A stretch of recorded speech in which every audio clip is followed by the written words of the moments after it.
So I also want to show you how I store my seeds, and I'm going to talk about this more in more upcoming episodes about seed storing. I like to use glass bottles, as kind of ridiculous as that might be. It makes a lot of sense for me. I can, let's see, I can put a few, this is a rice. I can put a few bits of rice into the container. In this case, these are little tiny clematis seeds. They've got beautiful silky bits to them, kind of like a milkweed. And just to make sure that they were completely dry, because the day I picked them, I just found them, and the day I brought them in, it was a little rainy and damp outside, so I put some rice seeds in there too. And if they're not completely dry, like in this case, this is Veronica seeds, a beautiful pink flower. If they're not, some of these are still green, so I've simply put a few bits of rice in the very end, right there, which seems like a really important thing to do, because the rice is going to dry it out. It's going to absorb any remaining moisture that might be in there. Now, I do know that these green guys are dry, although they're not bone dry, so I wouldn't put something together that's completely green. That doesn't seem like a good idea.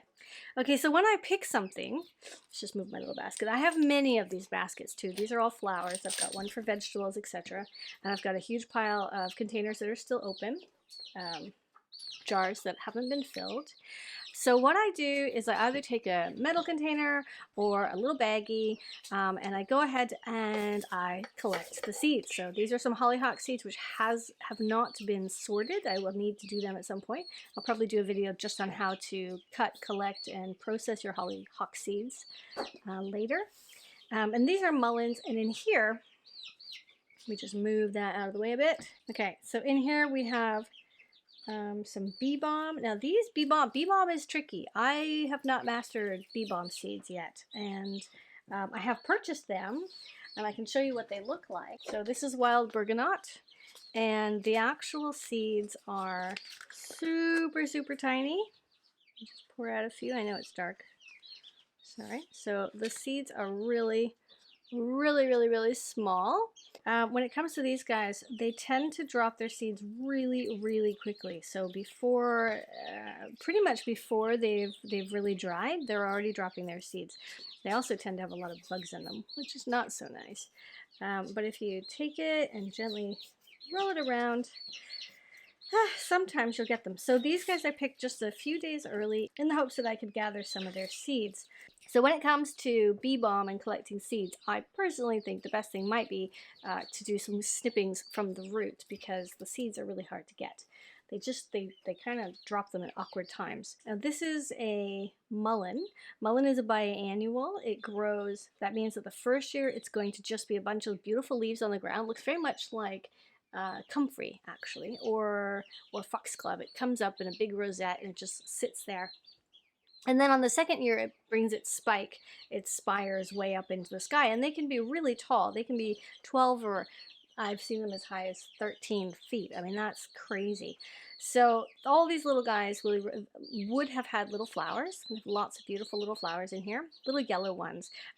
And it is technically a wild flower that, in case anybody's asking why would I collect mullen seeds, they're a wild plant. They're really beautiful and really tall, and in my personal opinion, I feel like mullen is a really great addition to any garden because of its presence. It's just so huge. It's also great for the bees, and there are really good medicinal purposes or uses too. If you pick the leaves in the first year, you can make a tea, and you can burn them.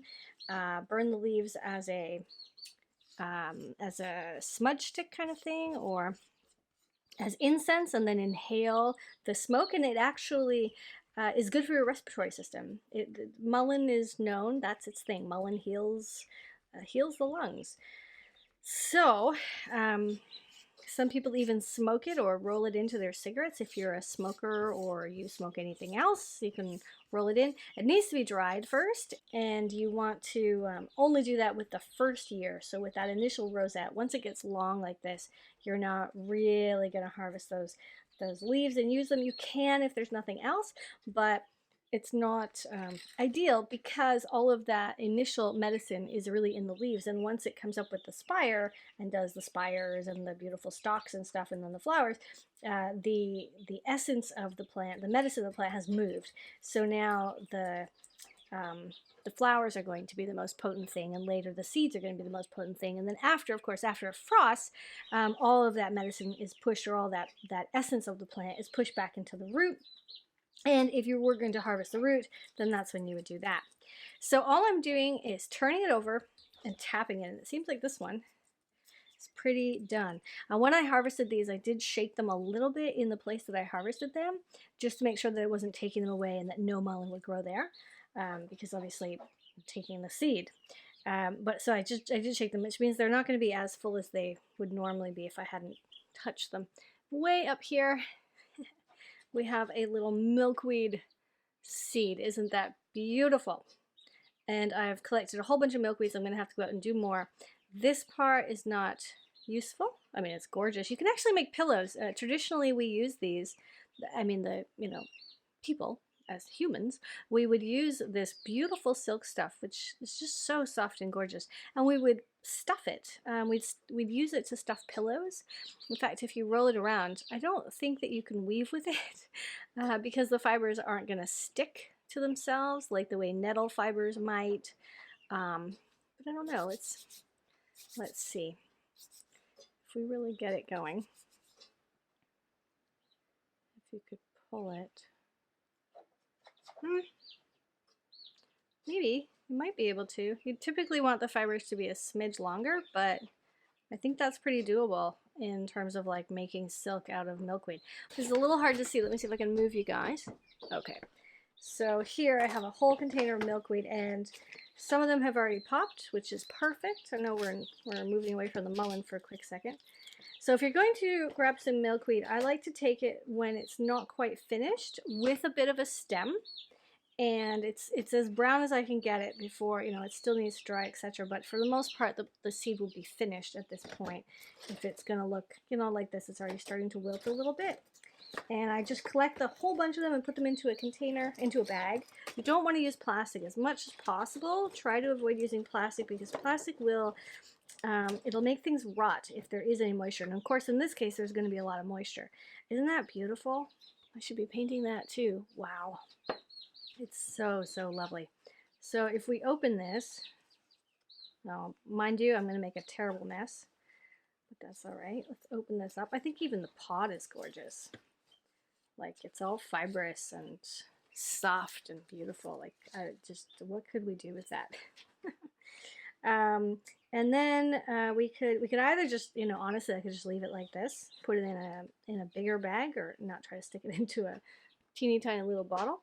And they would be fine. But if I wanted to take the fuzzy parts, that's the interesting thing. And I don't think, maybe when they're making pillows, I wondered, would they have taken the seeds off or would they have leave them? They are a little bumpy, but I think they're only bumpy where the seeds are poking out once we mix them in.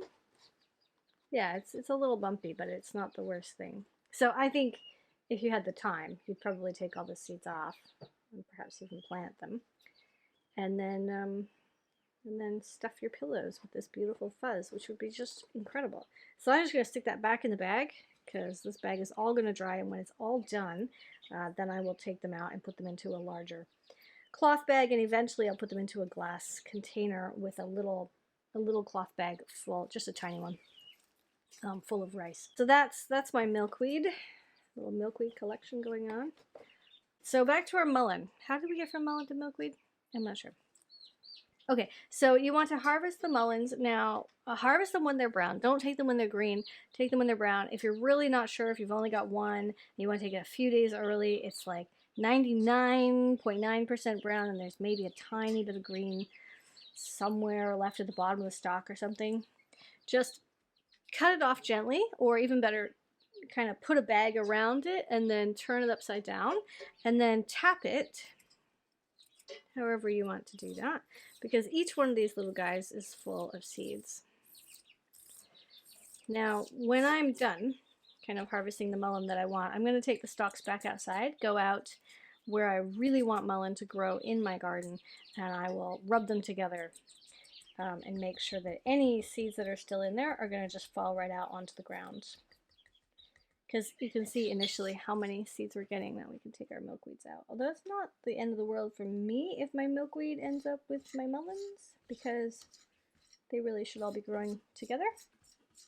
And milkweed is another one of these things, you know, if you guys have a perennial garden, if you have a potager, if you have, you know, whatever it is, you want to have milkweeds growing in your garden. It's so important. The monarchs are losing their habitat left, right, and center. We have these huge, huge, crazy expanses of land in the Midwest, for example, or even up here in Canada, Saskatchewan, and other places, and just farms in general, where so much of the land is no longer is no longer wild, and wild plants can't grow at all because it's all GMO'd and sprayed with pesticides and stuff. So things like the milkweeds aren't growing. So when the monarchs go on their tour and try to, you know, lay their eggs, etc., and eat, they have nothing to eat. So that's one of the reasons why I feel like we should all be growing milkweed in our gardens. It's also a really pretty plant. You wouldn't think so because it says it's called milkweed. It's a weed. Actually, there's a lot of plants that are called weeds but are actually really gorgeous. But it's beautiful. See if I can find a picture for you guys and stick it in here. So you saw how fast that came out. That was pretty impressive. Okay, so that's the mullein.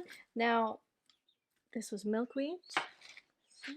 This, how much is this? This is probably gonna be about that much. So let's put a few pieces of rice in the bottom.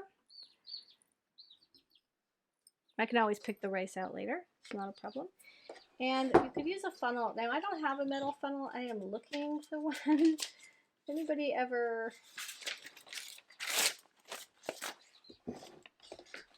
Any of you wonderful people ever find a nice metal funnel and you feel like sending it to me? Let me know.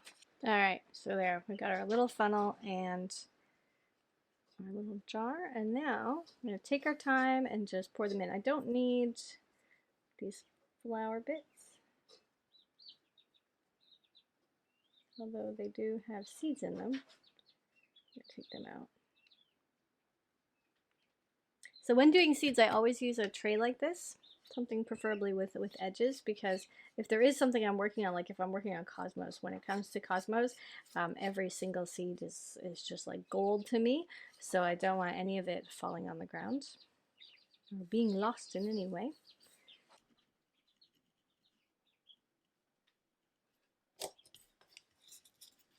Now, if this was, I know it's mullein, I know mullein is yellow, I know most of these seeds are, or all of these seeds are collected in 2019, and I'm going to be using them next year. But if it was something special, where it's like a hollyhock pink or a hollyhock black, then I would write black. And if it was something that I've gotten from a friend or I'm not sure about, I would also write on this tiny paper what the instructions are, what kind of ground it likes, etc., etc. Hey, what's that about? Okay, so these are the cosmos. Now, cosmos, I've already got a whole bunch that are finished in here. This is what they're gonna look like. They kind of look like Sicily or anise. Beautiful little things.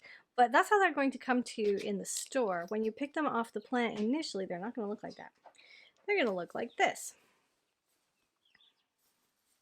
It's like a big giant mess. So I'm also going to make a giant mess doing this.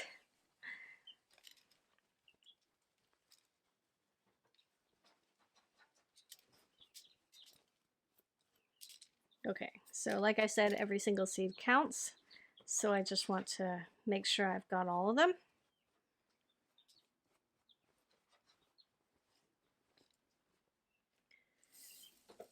All right, now what we need to do is get the extras off of the seed. There's an awful lot of extra in here. Now, it's not the worst thing if you want to keep the extras on the seeds, but I mean, you totally could. You could take this and sprinkle it onto your tray and start it in spring, but you'd have all this extra that I don't like. So what we're going to do, I think, is maybe The way I would normally do it is take it outside, actually, but it's raining cats and dogs outside. But I'll just give you an example here. So I take it outside and then I would shake it around.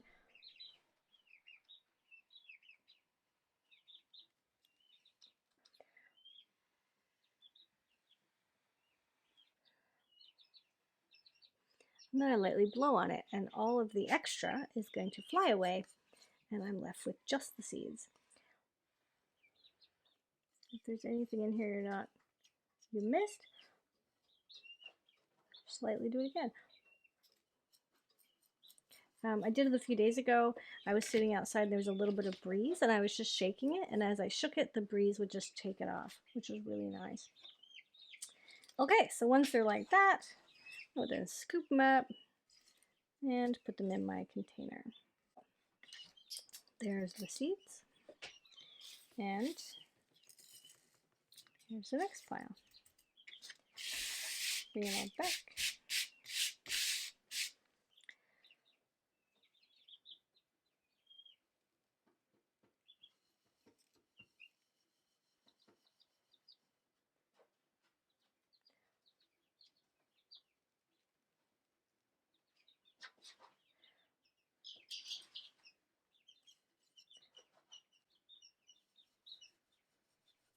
There, so it really doesn't take that long. Because I have so many, I think I'll just put them into a larger glass. Ta-da! So there we go. So let's see, I'll just quickly go through this and show you what is in here. There are some hollyhocks. These are catalpa trees, which I have a whole bunch growing outside. These are gaillardias. These are veronicas, I already showed you them, and of course the cosmos. These are some poppies. And I do like putting the actual poppy in there, just a small one, for example, so I can remember what it is. And you can notice there's no paper, so I know it's poppies because there's a poppy in there. This is pink mullen, which is actually part of the mallow family. It says pink mullen. It is pink, but it's not mullen at all. It's a mallow. This is blue columbine, which are really pretty little flowers. What is this one? Oh, right, these are bluebells. These are wild bluebells. They get really, really tall. There's actually another name, I'm not sure about the scientific name for that one.